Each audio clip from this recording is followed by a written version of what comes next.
Her triumphs. I took a group of women that didn't believe in themselves, and I just believed in them. Her trials. I never wanted to go to practice. I was losing a ton of weight. Her story. I just put my faith in God and just trusted the system. Her why. I want people to see what I did and say, oh, that's so awesome. I'm going to be better than that. That would be how I hope that this journey ends. This is Her Why, where we tell the stories from BYU women's sports. Here is your host, Lauren McLean. Today's first guest is Anyssa Alvarado from the BYU gymnastics team, who is not only shining her senior season as an athlete, but is about to become the first person in her family to get a college degree. Anyssa, thank you so much for coming on with me. Yeah, thank you so much for having me. So you are the first person in your family to ever go to college. Is that right? Yeah. My gosh, that's amazing. And now you're on the brink of graduating with a bachelor's degree from BYU. How does that feel? It feels amazing. You know, I'm just trying to make my family proud and yeah. Well, what is your family's reaction to all of this? You know, this is new for all of us since my parents don't really know what it's like to send a kid away to college. Yeah. And, like, my brother, he went to the Air Force. But I don't know. I just know that, like, no matter what, my parents are proud of me. And they're so happy to see me, like, finally be able to do, like, gymnastics and succeed up here at BYU. Yeah. I love that. I love that you said no matter what, your parents are proud of you. I think that's some good parents right there. Yeah. So what are you studying? So you're really close to graduating. What are you studying right now? I'm majoring in psychology, but I'm actually doing a minor in computer science, and I'm hoping to go into a career in computer science, but mainly through, like, internships and experience rather than a major in that. Okay. And then, like, psychology or, like, things in, like, the mental health aspect will kind of, like, be my backup, or, like, maybe if I do decide to switch my career, I can still do that. Do you have anything in the works since you are so close to graduating? Have you been kind of making plans and know what you're going to do? Yeah, I do have an extra year since I switched my major so late, but I'm just trying to get experience this summer by doing internships and stuff and just, like, see where that path takes me. Okay. Well, you're clearly a very, very smart woman. Thank you. But that had have been really interesting growing up. I know that your grandparents were immigrants here. No one in your family had attended college. So when you were a little girl, did you have it in your brain that you wanted to attend college, or did you even think about that? Yeah, I knew, like, growing up that I did want to go to college, and I did want to be able to do, like, those things that my parents weren't able to do. And, like, because my mom, when she was younger, she did make it into a really good college, but she wasn't able to attend. And so, like, all growing up, my mom was like, you can do this, like, like, I believe in you, like, work hard in school, work hard in gym. And I was just, like, really trying to make that goal happen. So would you say your mom was your main motivator for everything kind of you've accomplished to this day? Yeah, for sure, especially with, like, academics. My mom is so smart. She is literally a brainiac. And I just try to live up to, like, her. Yeah. And, like, I always just want to be as amazing as her. So I know you've probably heard for a long time, like, oh, you're the first, you're the first, you're the first. Does that pressure ever get to you a little bit? Like, okay, calm down, guys. Like, I'm not there yet.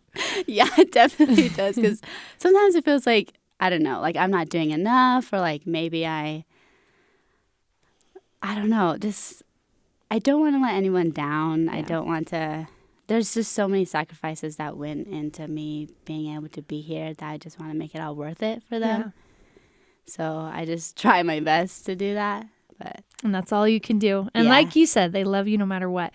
Your grandparents immigrated from Honduras in the United States. Why did they originally decide to come to the U.S.? I think they just wanted new opportunities for their family because it's a bit, I don't know, everything works a little bit different over in Honduras. And then my dad's side is also from Mexico.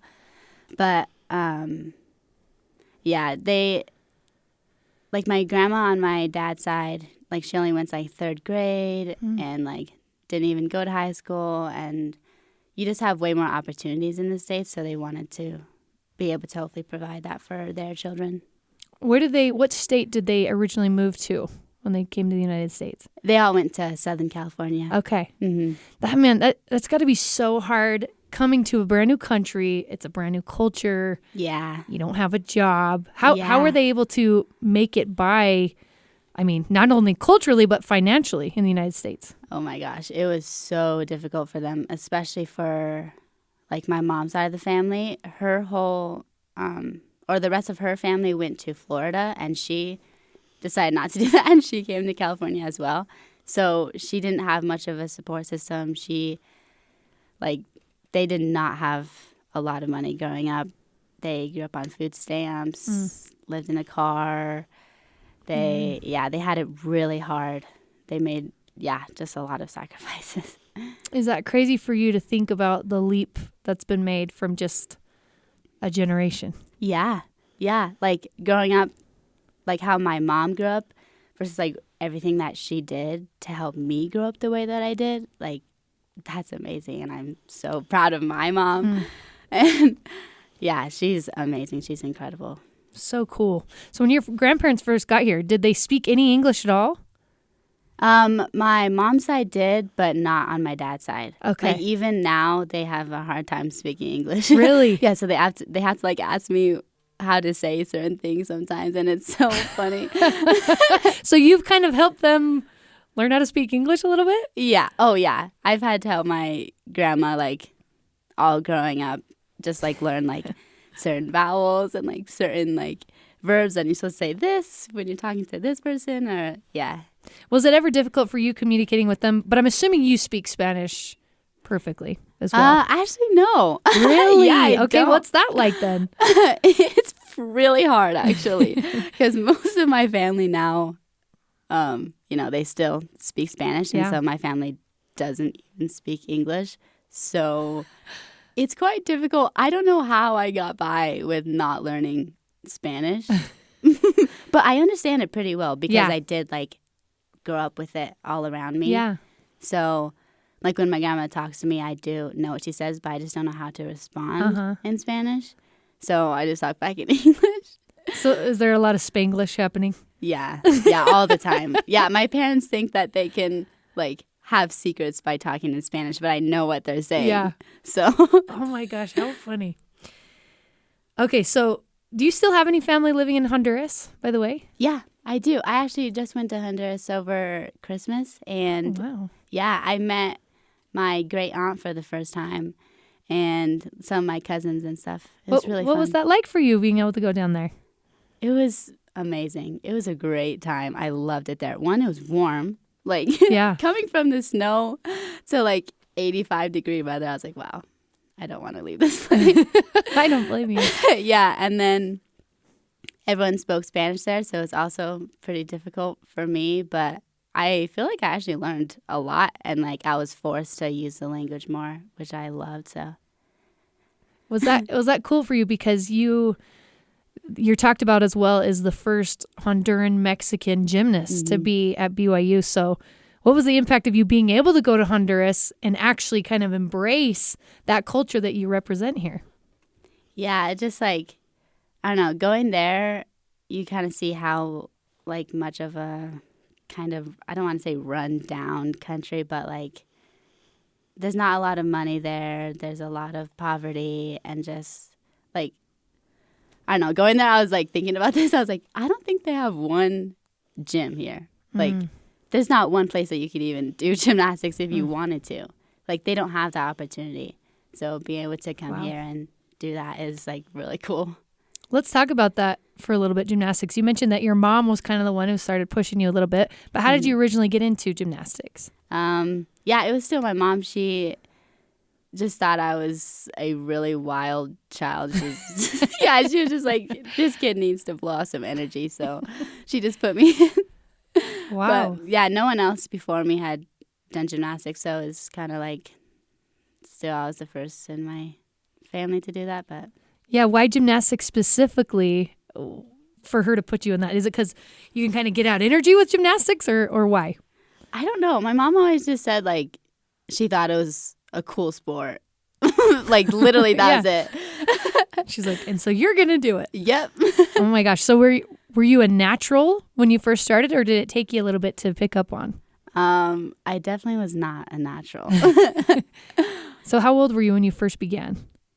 Well, I started in like mommy and me classes, so I don't know if those count, but Sure they do. when I was like 3 years Okay. old, yeah, literally have been in the gym my whole life. So what age were you when you were like, okay, I'm getting pretty good at this? Probably around like 10, Okay. I would say. And were you thinking at that time, were people talking to you about, you can do something, like you're good enough to go to college and do this, or, go to the next level? When did people start talking to you about that kind of stuff?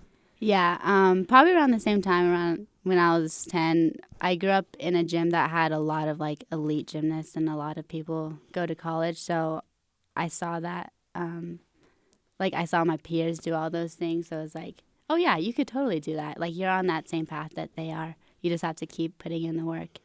Did that push you to work a little bit harder when you had that realization? Oh yeah, for sure. And especially like having other gymnasts that were the same age as me, and like, oh yeah, we can do this together. That was really helpful. So you attended an online high school while living in Rancho Cucamonga, California. What made you decide to do school online?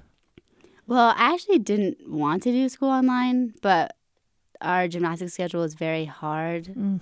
Like, we had to be at practice, like, we had 2 a day, so we had practice at 8 a.m., and then we would have a break at lunch, and then we would practice again. So there wasn't really much time to go to, like, real high school. Yeah. So I was forced to do it online. Looking back, is that something you're grateful for, or are you like, oh, I wish I could have done real high school? If I'm being honest, I really wish I could have done real high school, just to, like, get, like, those experiences that I didn't get to. And I know, like, it's a sacrifice that, like, I was obviously willing to make, and it was worth it, but it also would have been nice to have, like, those other things that, like, a normal kid would have. Well, clearly all the hard work paid off. What was the recruiting process like for you when you got old enough to start looking at colleges? It was kind of just like me and my mom just like looking at a ton of colleges and seeing like what would be a good fit for me. And I first like saw BYU, and like, I don't know, like one of my teammates randomly just like talked about BYU and how like good of an academic school it was. And I was like, oh, I like academics. I knew I wanted to go to like a really good, like hopefully like prestigious like academic school. Yeah. And so like I first looked into BYU for that, and then I took a visit here, and I just like fell in love with the environment, and like I loved the coaching staff and the team, and then then I decided to commit here. Wow. So did Guard Young reach out to you originally and have you come on the visit, or did you guys reach out and you're like, can we come? And then then he's like, okay, we want you. Like, how did that whole process work? Yeah. I think it was, I emailed Guard first, and then he reached back to me and then was like, yeah, you should come on a visit. And then he came and watched me at practice and at meets and stuff. That is so cool. Yeah. And here you are now. Yeah, I am now. You received a full athletic scholarship. Yeah.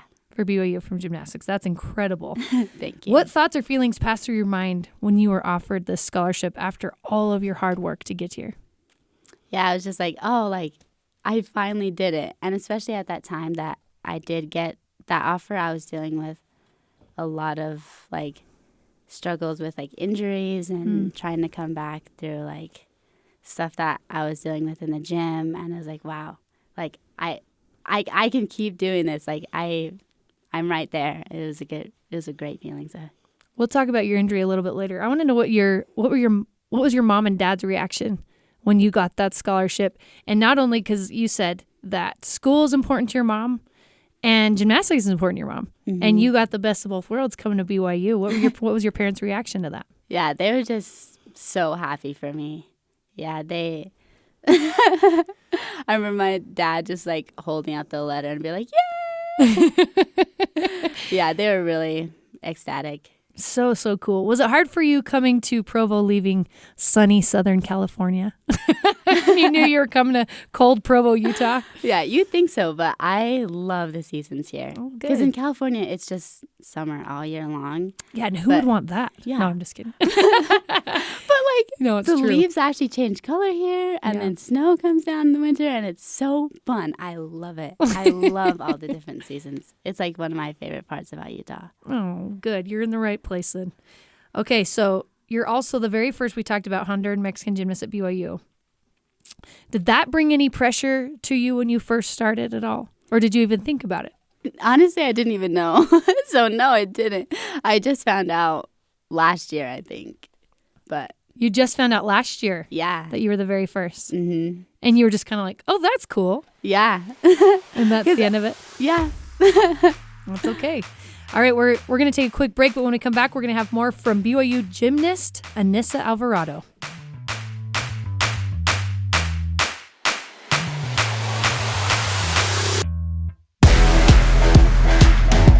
We're here with BYU gymnast Anyssa Alvarado.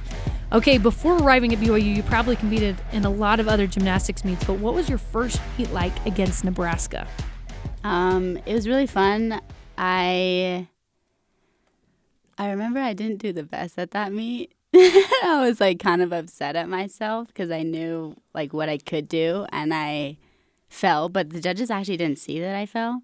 Really? Yeah, so I still got a 9.7. I was going to which sounds kinda say, weird. I'm reading right here, you got a 9.7. You're saying you didn't do very well. Yeah. But it's just because they didn't see you fall. Yeah, because I put my knee down on the ground, but they totally missed it. They just thought I took a big step. But Wow. yeah, besides that, everyone else did great. And it was really fun. Oh my gosh, that's kind of crazy. Yeah. Do you, looking back, are you like, oh, I wish they would have given me the score I deserve? Or are you like, oh, I'm super grateful for that 9.7? Oh, super grateful. Okay, so how much of a bummer was it for you that your season had to be cut short because of COVID-19? What was that like? It was really, really weird. Because, like, when it first, I don't know. I mean, everyone has this experience, had this experience, but, like, when it, like, first came out, everyone was like, oh, no, it's just like I don't know, like, we're not actually going to stop Yeah. our entire lives. But, yeah, it was crazy because all the people that I had, spent every single day with up here at Utah, I had to leave and go back to California, and, like, my life completely, I don't know, put at a stop for a bit. It Right. was weird. So during that period, how did you stay in gymnastic shape and ready to go? Me and because my sister also does gymnastics. Okay. And so me and my sister had like this trainer, I guess, and he would work us out at like 5 a.m. And oh my gosh, Wow. it was so hard. He would work us out to the bone. And still, even then, when I came back, I was not in shape. Because nothing, no matter how like hard you work out in some things, nothing keeps you in gymnastic shape, Yeah. if that makes sense. Like I can't swing bars at home or run down a vault one way and do a round if I can't swing. Yeah. So So true. Oh my Yeah. goodness. Yeah, you like have to have a full gym to be able to stay in gymnastic shape, right? yeah, and especially with me, I'm someone who loses skills really fast if I don't do them. So I came back and I was trying to do floor and I like crashed on my head, and my coach Brogan was just like, Like, Are you okay? okay? What's going on here? So how long did it take you till you felt comfortable again? Till you felt like you were back into the shape you were before? Took me a while, to be honest. I don't know, maybe like a couple of months. Couple of months. Yeah, Yeah. it was pretty rough. That seems about right though. Yeah. You scored a career high of 9.925 on the uneven bars for the first time. What was that like when you got that score? It was so much fun. Because, like, the year I had before that, I didn't do the best. I kind of, like, didn't stop believing myself, but I was just like, oh, like, I know I can do this, but I keep messing up. And Yeah. I keep on, like, not doing what I know I can do when I'm competing. But the next year, I really, like, dialed in on what I could do, like, not only, like, physically on the bars, but, like, mentally and, like, helped me like really dial in what I need to do out of me, and I like that all finally clicked, and I was finally able to do it, and it felt really good to like feel like myself again out on the floor.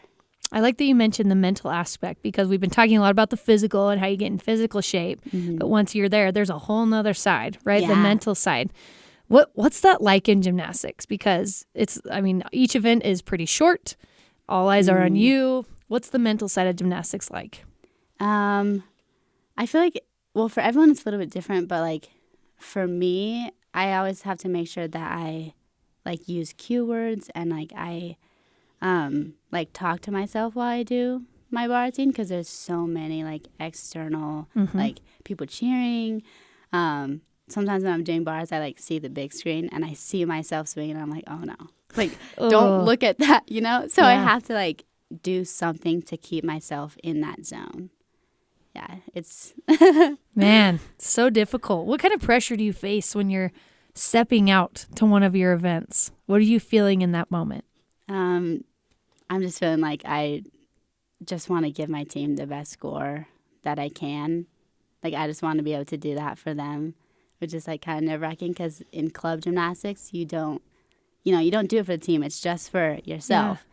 But now it's for like a bigger whole.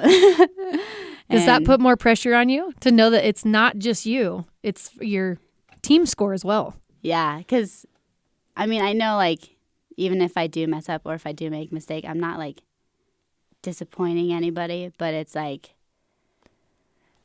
it's not only myself anymore. I'm not disappointing myself. I would be disappointing the team, but even they won't be disappointed with me, but that's just how it feels on the inside sometimes. Right. Totally.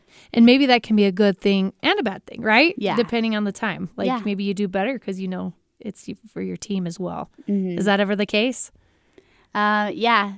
I don't know. I'm just so happy to be able to do that for my team. And also the nice thing is like, since it's 6 of us like competing at one time on bars, like I know like my team has my back, and I know like they'll be there for me if I am there to make a mistake, or if they make a mistake, I'm like, don't even worry about it. Like, we have your back. We can do this. And that's how it should be. I love that. Let's talk about your injury a little bit. You had ligament surgery in your right knee before you even started at BYU. Mm-hmm. What was that rehab like? Well, since I got surgery like right before I came, it was pretty difficult when I came back because I wasn't cleared to do anything the entire summer. I just had to like do conditioning or like be up on the balcony watching everybody train. And like as a freshman, that's also a bit weird because I don't know anybody yet, so I wasn't talking to anyone because I wasn't allowed, to be with them and stuff. But yeah, it was pretty difficult, especially trying to come back and get all my skills in an uncomfortable-ish environment, just like a new environment that I wasn't used to. It was hard. Do you have any lingering effects from that injury, or do you feel like you are completely 100%? Yeah, I feel like I honestly kind of do. For some reason now both knees are just like not the best. I don't know how that happened, but I just have like tendinitis and like arthritis and just like stuff that is not very fun to deal with. That's got to be pretty common in gymnastics, right? You guys are so hard on your bodies. Like you're making your bodies do things that most of us wouldn't even dream of. So that's got to be a pretty common theme with gymnasts, right? Oh yeah, you can ask like any of my teammates. All of them have something that's bothering them or hurting them or that they have to be cautious of. It's just such a hard sport that it's like impossible to not deal with any kind of injuries. I will stand by this. I think gymnasts are the best athletes in the world. I truly do. I agree. The strongest, the most flexible, the things you do are just incredible that they don't do in any other sport. So you're an all-around gymnast. What is your favorite event that you compete in? Well, I've only competed vault and bars for BYU, but I don't know. Hopefully in the summer I could train more events because I kind of took a break from all of them since my knee was getting pretty bad. But if I do decide to come for 5th year and train all the other events, I would hope to compete beam because that used to be one of my favorites to compete. Even though it's the most nerve-wracking, it's the most rewarding after you're done. And like, I just love beam. It's like a way different dynamic than any of the other events like bring, and you have to be very, I don't know, you just have to have a very different mindset. And I love beam, so. That's awesome. And what would be your least favorite, would you say? Vault.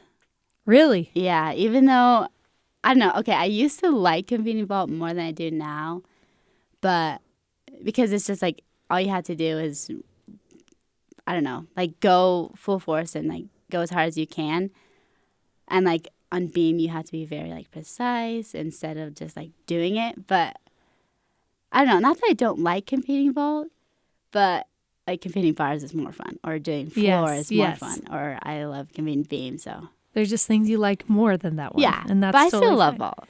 Well, you've been pretty active outside of school and gymnastics as well. You recorded a music video back in 2021 with a local singing artist on body positivity. Is that right? Yeah.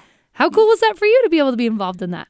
That was so much fun. I'd never done anything like that before. And like they had me dance and stuff, and I wasn't used to like, I don't know, trying to be so like, I don't know, just like dancing with the camera, like 1 foot away from me, but it was a lot of fun. It was a super cool experience. So my last question for you is, what are you hoping to achieve in this, which could possibly be your final season of gymnast? Maybe not, right? You could come back for another year. Yeah, we'll see. I'm still trying to decide. But for this season specifically, what do you want to achieve?